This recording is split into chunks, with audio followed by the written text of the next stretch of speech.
कौतुकास्पद बातमी समोर येते। सांगोलाचा शब्दप्रभू राष्ट्रीय स्तरावर सन्मानित माननीय चांदभैया शेख यांना मानाचा डॉक्टर एपीजे अब्दुल कलाम जीवन गौरव पुरस्कार जाहीर।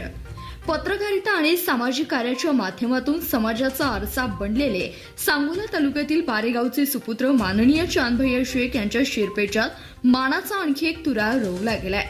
एडी फाउंडेशन महाराष्ट्र राज्य यांच्या वतीने दिला जाणारा अत्यंत प्रतिष्ठेचा भारतरत्न डॉक्टर एपीजे अब्दुल कलाम राष्ट्रीय जीवन गौरव पुरस्कार 2026 त्यांना जाहीर झाला असून या बातमीनं सांगोला तालुक्यासह संपूर्ण जिल्ह्यात आनंदाचं वातावरण पसरलंय। येत्या 11 एप्रिल 2026 रोजी पुण्यातील क्रांतीज्योती सावित्रीबाई फुले सभागृह गंजपेठ स्वारगेट येथे हा भव्य पुरस्कार वितरण सोहळ्याचं आयोजन करण्यात आलंय। राज्याच्या कानाकोपऱ्यातून येणारे विविध क्षेत्रातील दिग्गज विचारवंत आणि मान्यवरांच्या उपस्थितीत चांदभैया शेख यांना हा राष्ट्रीय जीवन गौरव प्रदान केला जाणार आहे। चांदभैया शेख यांनी आपल्या पत्रकारितेच्या प्रवासात कधीही तत्वांशी तडजोड केली नाही। त्यांच्या दमदार आणि धारदार लेखणीने केवळ बातम्या दिल्या नाहीत तर अनेक पिचलेल्या दुर्लक्षित प्रश्नांना वाचा फोडून त्यांना न्याय मिळवून दिलाय।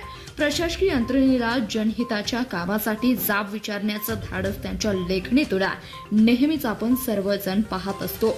पत्रकारितेसोबतच त्यांनी सामाजिक क्षेत्रातही आपली बांधिलकी कृतीतून सिद्ध केली आहे। एखाद्या व्यक्तीच्या कार्याची उंची त्यांच्या प्रवासावरून मोजली जाते। चांदभैया शेख यांना आजवर पत्रकारिता आणि समाजसेवा या दोन्ही क्षेत्रात मिळून तब्बल 107 मानाच्या पुरस्काराने गौरवण्यात आलाय।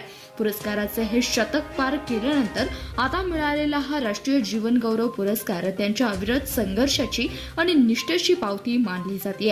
हा पुरस्कार जाहीर होताच सांगोल्यातील राजकीय, सामाजिक, शैक्षणिक आणि पत्रकारिता क्षेत्रातील मान्यवरांनी त्यांचे विशेष अभिनंदन केलंय। सामान्याचा आवाज बुलंद करणारा पत्रकार अशी ओळख असलेल्या चांदभैया शेख यांच्या या जागतिक दर्जाच्या गौरव सोहळ्यासाठी त्यांचा मित्रपरिवार आणि चाहते उपस्थित राहणार आहेत। धन्यवाद। पाहत रहा CBS न्यूज मराठी।